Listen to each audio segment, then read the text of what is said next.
I had to talk about a story that's very, very important. And albeit indirectly, it involves Caitlin Clark. What if the entire future of a professional sports league, its billion-dollar ceiling, its global relevance, and the livelihoods of hundreds of elite athletes was quietly hanging in the balance, all tied to the decision of a single 22-year-old player? And what if the person who finally exposed this hidden reality wasn't a league executive or insider, but instead one of the most outspoken, polarizing voices in all of sports media? When Stephen A. Smith stepped forward and laid everything out, he didn't just offer an opinion, he confirmed a massive, uncomfortable truth. Caitlin Clark's arrival into the WNBA was not just another draft story. It was a perfectly timed, high-stakes power move that may have single-handedly rescued the league's financial future before the 2026 season even had a chance to begin. This is not just a basketball story.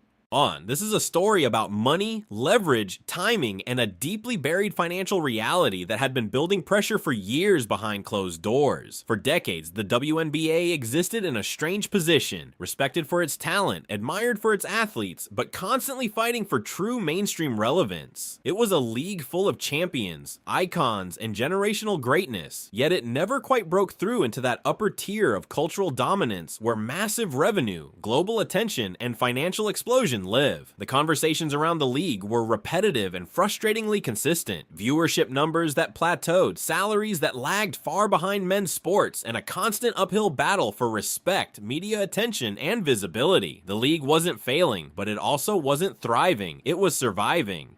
And there's a massive difference between those two realities. Even with legends like Diana Taurasi, Sue Bird, and Candace Parker dominating on the court and building undeniable Hall of Fame legacies, the financial needle never moved at the level required to transform the league into a true powerhouse. Their greatness was undeniable, but it didn't translate into the kind of mass cultural engagement that drives billion-dollar industries. Regular season games often averaged under 500,000 viewers, a respectable number, but far from the explosive metrics that command massive television deals. And behind the scenes, a far more dangerous problem was developing. The WNBA's media rights deal, the single most important financial engine for any modern sports league, was widely viewed as undervalued. The league found itself trapped in a vicious cycle. It needed larger audiences to justify a bigger deal, but it also needed the money from a bigger deal to invest in marketing, production, and exposure to actually grow those audiences. It was a perfect catch-22, and with that deal set to expire after the 2025 season, the pressure wasn't just building, it was reaching a breaking point. The league didn't just need talent, it didn't just need improvement, it needed a moment, a breakthrough, a cultural earthquake strong enough to completely reset the narrative. And then Caitlin Clark arrived. This wasn't a normal #1 pick. This wasn't just hype. This was something entirely different. At the University of Iowa, Clark had already transformed into a national phenomenon. She wasn't just dominating women's basketball, she was transcending it.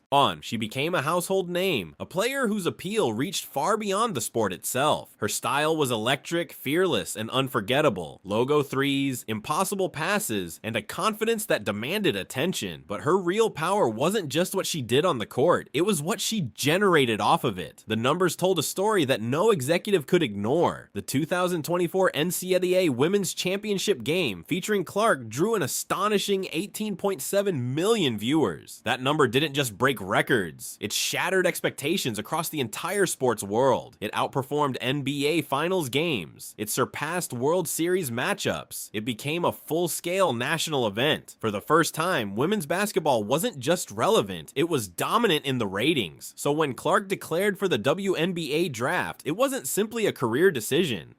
It was a seismic shift. Overnight, everything changed. The Indiana Fever, once buried at the bottom of the standings, became the most talked about team in the league. Ticket demand exploded instantly. Her jersey became the highest selling draft day jersey in sports history. Media coverage skyrocketed. The WNBA was suddenly everywhere. But what followed wasn't a smooth transition. It was chaos. Instead of being embraced, Clark faced immediate physical intensity. What began as standard competitive play quickly escalated into something much more aggressive. The spotlight shifted away from her brilliance and toward the treatment she was receiving on the court. Then came the moment that changed everything, a flagrant foul during a game against the Chicago Sky.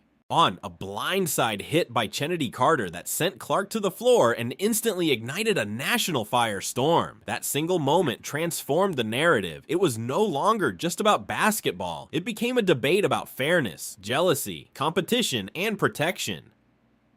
Fans, analysts, and media outlets all jumped into the conversation. Some viewed it as part of the game. Others saw it as targeted hostility toward the league's biggest star. The situation escalated quickly, and the WNBA found itself in the middle of a full-blown public relations crisis. And that's when Stephen A. Smith stepped in. He didn't hold back. Using his massive platform, he delivered a direct and aggressive critique of the situation. But his argument went far beyond a single foul. He framed the entire situation as a massive failure in long-term thinking. All, according to him, Clark wasn't just another player. She was the key to the league's financial future. Every unnecessary hit, every moment of hostility wasn't just about competition. It was damaging the very opportunity that could elevate the entire league. And here's where the real story reveals itself. The WNBA's current media rights deal, valued at approximately $60 million annually, is set to expire after the 2025 season. That number, while respectable, is significantly lower than comparable leagues. It has been one of the primary reasons for limited salaries, restricted growth, and financial constraints across the league. But now, everything has changed. Because of Caitlin Clark, her games are drawing record-breaking audiences. Some broadcasts have seen viewership increases of over 200%.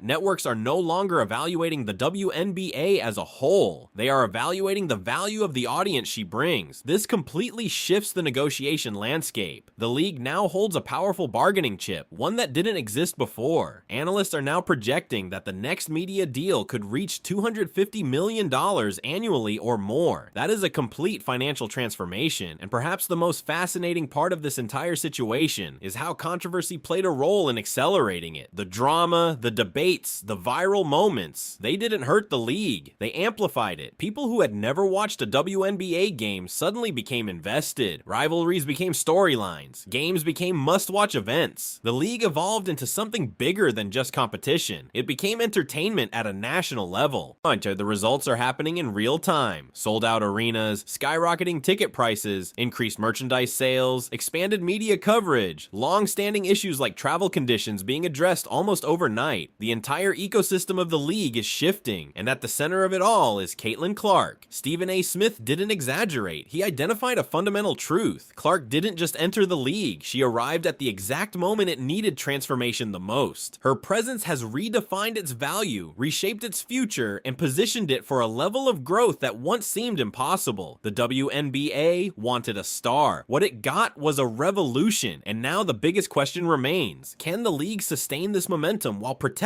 the very player who made it possible? Because for the first time in its history, the future of the WNBA may not rest on teams, cities, or even the league itself, but on one single unstoppable force who changed everything.